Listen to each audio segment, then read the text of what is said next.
आज जम्मू कश्मीर पर मेरी लिखी बुक जम्मू कश्मीर एक अनसुलझी पहेली का सुखद अंत, उसको चैप्टर वाइज लेने का जो मैंने आपसे प्रॉमिस किया है वो तो पूरा करूँगा ही। वो सिलसिला लंबा चलेगा, परंतु मुझे लगा कि अभी अभी पटेल जयंती के दिन और उसके एक दिन बाद जो मैंने नए स्वर और नई आवाज़ें जो कश्मीर वैली के अंदर फ़ारूक अब्दुल्ला, मुफ्ती उमर अब्दुल्ला एंड कंपनी कि दोबारा से जिस तरह से मैं सुन रहा हूँ और जिस तरह से जिस इरादे के साथ जिस प्रकार से वो अपनी बातें फिर से रख रहे हैं, जहर घोल रहे हैं माहौल के अंदर, अभी बड़ी मुश्किल से एक साल के अंदर कश्मीर वैली में किसी भी प्रकार का कुछ भी उस तरह की डिस्टर्बेंस ना होते हुए विकास कार्य अच्छी तरह से चलने लगा है। इन फैमिलीज़ की बहुत बड़ी लूट के बाद अब वो पैसा विकास में लगने लगा है, परंतु अपने अस्तित्व को जाता देख करके वो फिर एक बार और ऊंचे स्वर में मिलकर ऐसे सारे तत्व मिल करके और बहुत ऊंची आवाज़ में फिर से जहर घोलने का काम उन्होंने शुरू कर दिया है। मुझे लगा कि पटेल जयंती के दिन और उसके एक दिन बाद मैंने इस समस्या को आपके सामने रखने की कोशिश की थी। उसी समस्या को मुझे लगता है कि और थोड़ा ब्रॉडर बेस पर आपके सामने रखूं, विस्तार से कुछ बातें आपके ध्यान में आ जाएं। बाकी तो मेरी बुक में समय समय पर वो सारी बातें आएंगी, पर मुझे लगा कि कुछ बातें अभी आप तक पहुंचाना बहुत ज़रूरी है। जम्मू कश्मीर समय समय पर वैसे 13वीं शताब्दी से और 10वीं शताब्दी में मोहम्मद गजनबी आ गया था, 7वीं शताब्दी में मोहम्मद बिन कासम आ गया था, लेकिन उतने बड़े पैमाने पर उतना बड़ा उस प्रकार का कश्मीर को पूरी तरह से बदलने का उस तरह का नहीं चला था। 13वीं शताब्दी से जैसे भारत के अंदर भी हलचल शुरू हो गई तो उसका असर कश्मीर पर भी होना था। कश्मीर भारत का जब हिस्सा है तो होना ही था, लेकिन उन सबसे मुकाबला करते हुए कश्मीर आगे बढ़ रहा था। और वो समय आ जाता है, मैं उसी समय पर आ रहा हूं जब इस प्रदेश का विलय होता है, रियासतों का विलय हो रहा था। उसके अंदर ब्रिटिश, जिन्ना और नेहरू ये तीनों एक बात पर सहमत हो गए। यद्यपि कांग्रेस ने पहले कहा कि जनता फैसला करे, जिन्ना ने अपना सुझाव दिया, ब्रिटिशर्स का ये कहना था कि नहीं, ये काम राजाओं को दे दिया जाए, जो जिस प्रदेश में राजा जो डिसाइड करेगा जिसके साथ जाना, पाकिस्तान के साथ जाना या हिंदुस्तान के साथ जाना, या वो स्वतंत्र रहना चाहे तो रह सकता है। अब तीसरी बात तो इररिलेवेंट थी, दो देशों के बीच में स्वतंत्र एक और देश छोटे छोटे बनेंगे। ब्रिटिशर्स तो भारत को तोड़ना चाहते थे, ये शक्तिशाली ना बन जाए, उनके आगे के सारे कारनामे यही थे। अब तो उनको जाना तो था ही, जा तो रही थे। सुभाष चंद्र बोस का एक आखिरी आघात ऐसा हो चुका था कि अब वो यहाँ रुक नहीं सकते थे। नेवी का बहुत बड़ा रिवोल्ट हो चुका था, अब वो यहाँ रुक नहीं सकते थे। जाना तो उनको था ही, लेकिन भारत जैसे विशाल देश को और हर तरह के प्राकृतिक साधनों से संपन्न देश को ये इतना ताकतवर ना बन जाए, तो इसको कमज़ोर रखने के लिए क्या क्या हो सकता है। तो उसमें एक काम पहले उन्होंने कोशिश की कि जो राजा स्वतंत्र रहना चाहता है वो स्वतंत्र रह ले। ऐसा पॉसिबल नहीं था। कुछ ने कोशिश की और देश के बीच के हिस्से में भी कुछ स्वर ऐसे भी उठे कि हमको पाकिस्तान के साथ जाना है। वो भी पॉसिबल नहीं था, व्यवहारिक नहीं था। कितने बीच के प्रदेशों से क्रॉस करके आप पाकिस्तान जाओगे भाई। चलो वो सबको पता है कि पटेल ने कैसे किस तरीके से ऐसे उन बददिमाग राजाओं को टैकल किया। परंतु यहाँ ब्रिटिशर्स नेहरू और अब्दुल्ला के एक होने के कारण अपनी मर्जी का भी कुछ कर गए।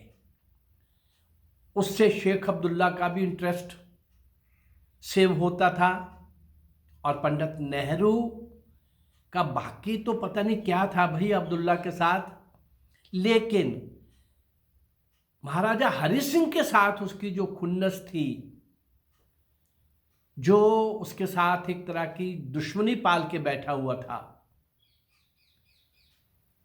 वो उस प्रकार से अपना सारा खेल खेल रहा था। और शेख अब्दुल्ला उसके शेल्टर में, उसके सहयोग से, नेहरू के सहयोग से जम्मू कश्मीर के अंदर कितने अत्याचार कर रहा था। मैंने पिछले बार कहा है कि 47 में मर्जर से पहले कैसे कैसे ये मीरपुर, कोटली, भिंबर, मुजफ्फराबाद, ये सब इलाके जहाँ कश्मीरी बोलने वाला भी कोई नहीं है, ये सब ये पंजाबी डोगरी बोलने वाले इलाके हैं और पूरी तरह से इसी कल्चर में रंगे हुए हैं। उनके साथ भी किस तरह से उनको मरवाने में कितना बड़ा षड्यंत्र किया, ये सारा जग जाहिर हो चुका है। नेहरू ने इस तरह के पाप बहुत किए। नेहरू अगर शेख अब्दुल्ला के साथ खड़ा ना होता, इतना ही नहीं, महाराजा को कैसे अपमानित किया जाए कोई अफसर वो चूकता नहीं था, कोई अफसर चूकता नहीं था। फैसला हो गया, पाकिस्तान बन गया। कुछ 2, 3, 4 प्रदेशों ने जिन्होंने लेट किया वो भी हो गया। हरि सिंह पाकिस्तान जा नहीं सकता था और नेहरू के साथ संबंध ठीक ना होने के कारण वो हिंदुस्तान के साथ जुड़ने में भी इनकन्वीनियंट फील कर रहा था। इसलिए उसके दिमाग में था कि एक प्रोविजन तो है ही है स्वतंत्र रहने का। पर उस समय आर्मी चीफ भी अंग्रेज इंडिया का, पाकिस्तान का आर्मी चीफ भी अंग्रेज और वायसराय भी अंग्रेज। अभी ट्रांसफर ऑफ पावर हो चुकने के बाद भी प्रारंभिक अवस्था में, व्यवस्था में ये तीनों अंग्रेज।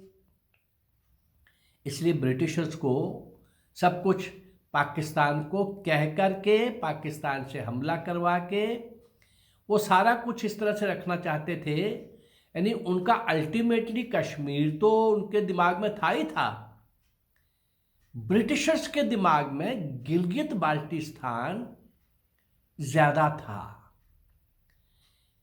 एक तो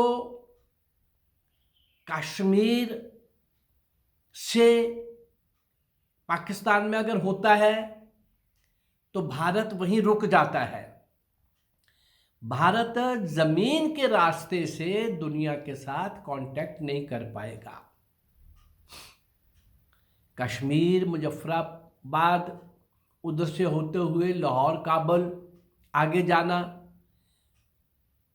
इधर जम्मू वाले लोग भी सियालकोट या अमृतसर लाहौर या सियालकोट लाहौर काबुल, ईरान के एक हिस्से से गुजरते हुए टर्की प्रवेश करके सारे यूरोप के अंदर पहुंचना, इवन कुछ अफ्रीकन देशों के साथ भी पहुंच हो सकती थी। यानी अगर मैं जम्मू में बस में बैठता हूं तो मैं बस के द्वारा ही आधे से ज़्यादा दुनिया और पूरे का पूरा यूरोप ये मैं घूम के आ सकता था। प्रश्न घूमने का नहीं है, उस रास्ते से ट्रेड हो सकता था। ट्रेड बस के द्वारा जितना जल्दी हो सकता है और बढ़िया हो सकता है, एरोप्लेन से बहुत कॉस्टली रहता है। शिप का यहाँ का कोई प्रबंध नहीं था। अरे जब शिप नहीं थे या इधर नहीं चल सकते थे, क्या बिजनेस नहीं होता था? ये सिल्क रूट का भी गिलगित वाला इलाका ही था, जो पख्तून पखवा से जुड़ करके आगे ईरान में निकलता था, आगे ऐसे ही टर्की, बीच में अफगानिस्तान। तो उनके दिमाग में था कि अगर ये कश्मीर भारत के पास रहे भी, तो पाकिस्तान के साथ उन्होंने बात कर ली थी कि गिलगित भाई आप हमें दे देना, क्योंकि वो हमला करवाना, डिस्प्यूट बनाना, और डिस्प्यूट में पाकिस्तान ऑक्यूपाइड हो जाना। बड़ी हैरानगी की बात है कि माउंटबेटन के कहने पर, अगर शेख कर रहा था, पाकिस्तान कर रहा था, तो नेहरू भी क्या माउंटबेटन कहने पर सीज फायर कर रहा था और यूएनओ में जा रहा था? आश्चर्य होता है। उन लोगों के तो अपने अपने स्वार्थ थे। ये केवल महाराजा को अपमानित करने के लिए, जो बहुत उच्च स्तर का, उच्च कोटि का देशभक्त था, प्रगतिशील था, प्रदेश के अंदर हर प्रकार के सुधार कर रहा था, पुरानी उन लकीरों को मिटा रहा था जो सामाजिक व्यवहार में कष्ट देती हैं, दुख देती हैं। ये डोगरा अंतिम राजा उन सारी दीवारों को ढा रहा था, दूरियां कम कर रहा था, समाज की भागीदारी ला रहा था। ऐसा इस राजा को के साथ, एक व्यक्ति के साथ खुन्नस निकालने के लिए कश्मीर बेच दिया, देश पर कलंक बना लिया, देश को बेच दिया। ऐसा पाप नेहरू ने एक नहीं कई पाप किए हैं समय समय पर। वो आएंगे, मेरी बुक में भी ऐसे कुछ पाप आएंगे जो जम्मू कश्मीर के साथ जुड़े हुए हैं। बाकी देश में जो पाप किए हैं, एक लंबी चौड़ी लिस्ट आजकल बन रही है। अंग्रेज लोग गिलगित बाल्टिस्तान के साथ इंटरेस्टेड है, समझ में आता है, लेकिन भारत के सारे रास्ते बंद करने थे कि ये रोड के रास्ते, सड़क के रास्ते ये कहीं आगे ना बढ़ सके। खैर, वो लोग अपने इरादों में सफल हुए। सफल इसलिए हुए कि अपने ही घर के एक उस समय के प्रमुख व्यक्ति ने, प्रधानमंत्री पंडित नेहरू ने, वो पंडित कहाँ से थे मुझे नहीं पता, और नेहरू जाति भी कश्मीर के अंदर, कहते हैं, नहर के पास रहने लगे थे। ये रघुराम की औलाद शेख अब्दुल्ला, और रघुराम की औलाद ये शेख अब्दुल्ला, उमर अब्दुल्ला, फारूक अब्दुल्ला, रघुराम कौल, ये कब एमएससी करके अलीगढ़ मुस्लिम विश्वविद्यालय से 1930 में आकर 1932 में मस्जिदों से सांप्रदायिक जहर उगलने का काम जिसने शुरू कर दिया था, ऐसा व्यक्ति सारा हिंदुस्तान पहचान रहा था, सारा जम्मू कश्मीर पहचान रहा था, और खुद भी वो एक कश्मीर का सुल्तान बनने तक ही उसका स्वप्न था। लेकिन नेहरू क्या बोलता है? मर्जर के टाइम पाकिस्तान हमला कर देता है। राजा विदाउट कंडीशन मर्जर के लिए अपने व्यक्ति को भेजता है, और शर्त क्या लगती है नेहरू की? नहीं नहीं, हम तब तक मर्जर नहीं करेंगे हिंदुस्तान के साथ जब तक तुम शेख अब्दुल्ला को प्राइम मिनिस्टर डिक्लेयर ना करो, पावर उसको हैंडओवर करो। कितना बड़ा अपमान था ये।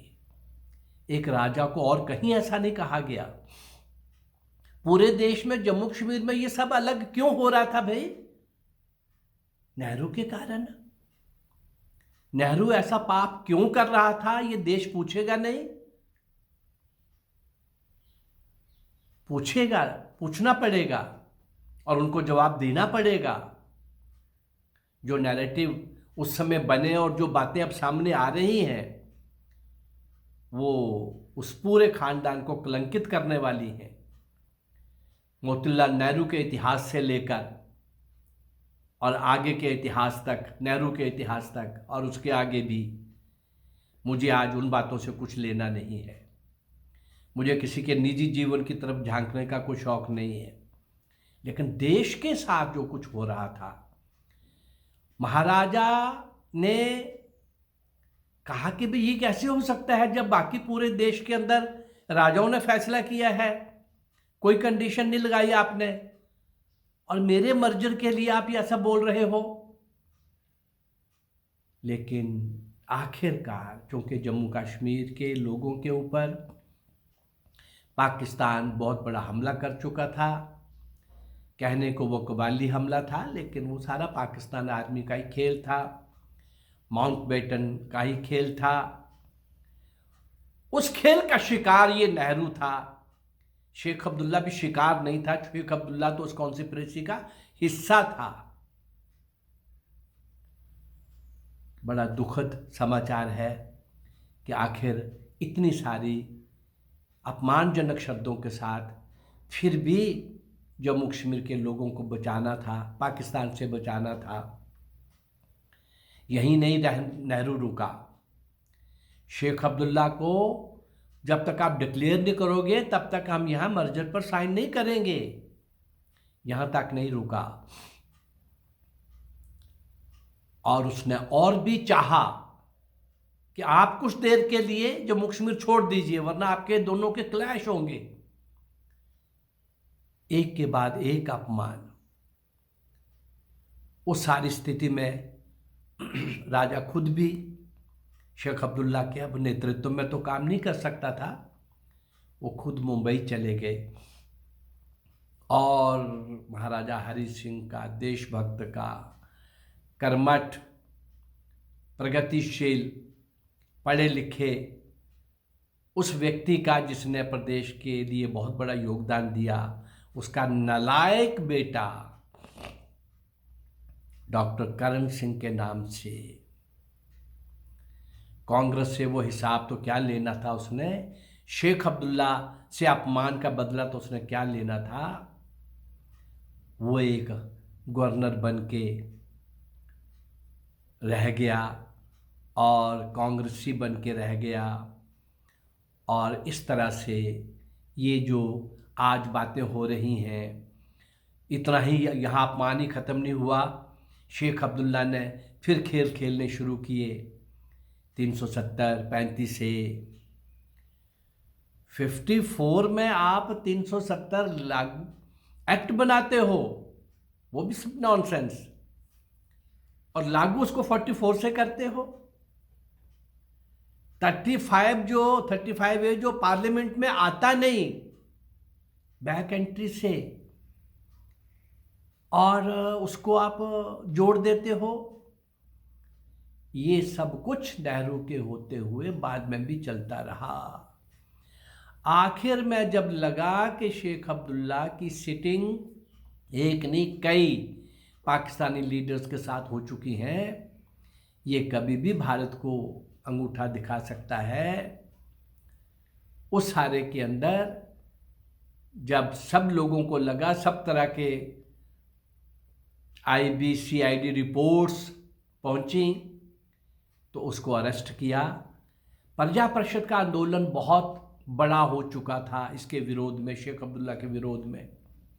प्रजा परिषद ने इसके कई कारनामे उजागर किए थे, इसकी देशद्रोह की के कई षड्यंत्र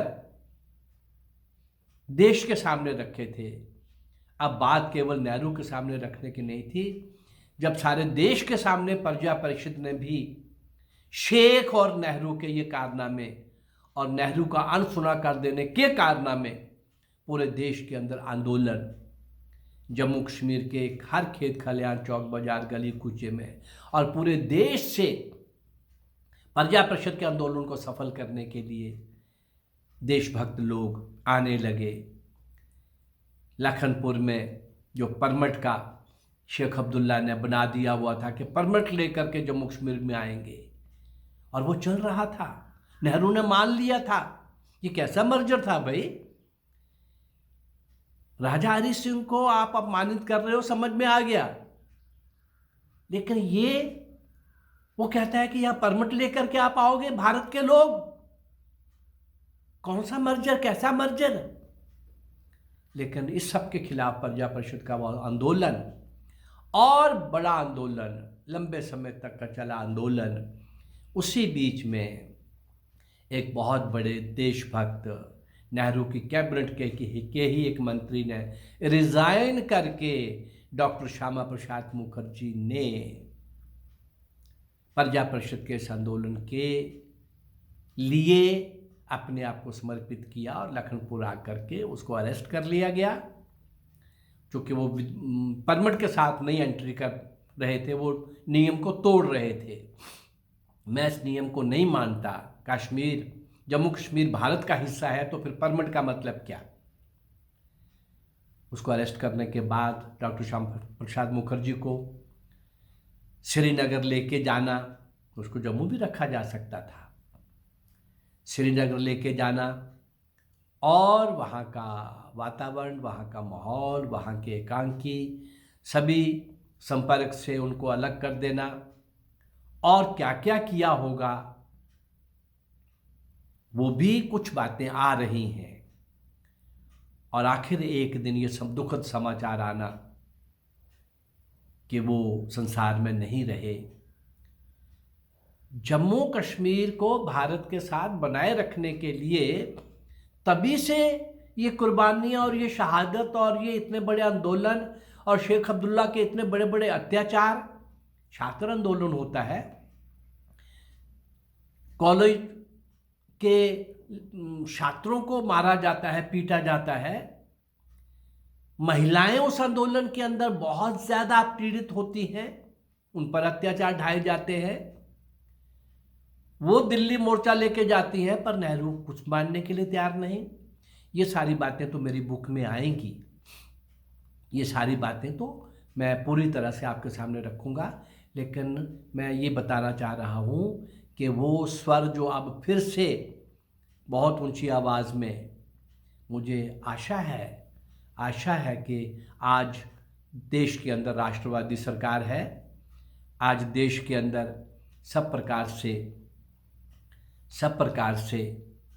सशक्त सरकार है, और भारत को अखंड बनाए रखने के लिए और इस भारत की सीमाओं को बचाए रखने के लिए और भारत को विश्व के अंदर एक स्थान दिलाने के लिए, भारत का स्थान कभी था, विश्व गुरु का स्थान था, सोने की चिड़िया भारत था, पुनः उस तरफ ले जाने के लिए जिस तरह से केंद्र सरकार ने सब कुछ करते हुए 370-35 से 1 के ऊपर भी जिस तरह का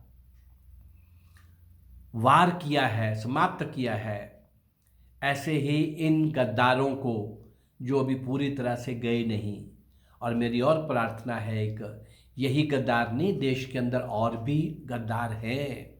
ये नक्सलाइट क्या है? ये अर्बन नक्सलाइट क्या है भाई? ये अलगाववादी अलग अलग तरह के ये क्या है? और भी ऐसे बहुत सारी संस्थाएं, बहुत सारे लोग जो विदेशी षड्यंत्रों के साथ लिप्त हैं, बिके हुए हैं। ऐसे कुछ पत्रकार भी, इलेक्ट्रॉनिक मीडिया भी, अलग अलग स्थानों के ऊपर ऐसे कुछ इंटेलेक्चुअल्स भी, ऐसे कुछ बॉलीवुड में भी, सब लोगों को इस देश को बिगाड़ने का और इस देश के साथ अन्याय करने का और गद्दारी करने का साहस कैसे हो जाता है भाई? शायद यहाँ के कानून इन गद्दारों को उचित सजा देने में सामर्थ्य नहीं है। इसलिए मेरी प्रार्थना है कि कानून नहीं है तो कानून बनाओ, अगर बने हुए हैं तो उनको सख्ती से लागू करो, पर देशद्रोहियों को और गद्दारों को उचित दंड मिले और जल्दी मिले, इस तरह की व्यवस्था करना बहुत ज़रूरी है। तभी हम पिछली गलतियों से बच पाएंगे, वरना ये लोग आज भी अपने अपने षड्यंत्रों को सफल करने में अंडरग्राउंड भी और ऑन द ग्राउंड भी ये सारा काम अभी भी कर रहे हैं। मैं तो देख पा रहा हूँ, सरकार क्यों नहीं देख पा रही होगी? उनकी आंखें तो बहुत तेज होती हैं। सरकार के हाथ बड़े लंबे होते हैं, कानून के हाथ बड़े लंबे होते हैं। मेरी एक ही प्रार्थना है, इस बात पर ध्यान दें, जम्मू कश्मीर का अभी भी पूरी तरह से मसला हल नहीं हुआ।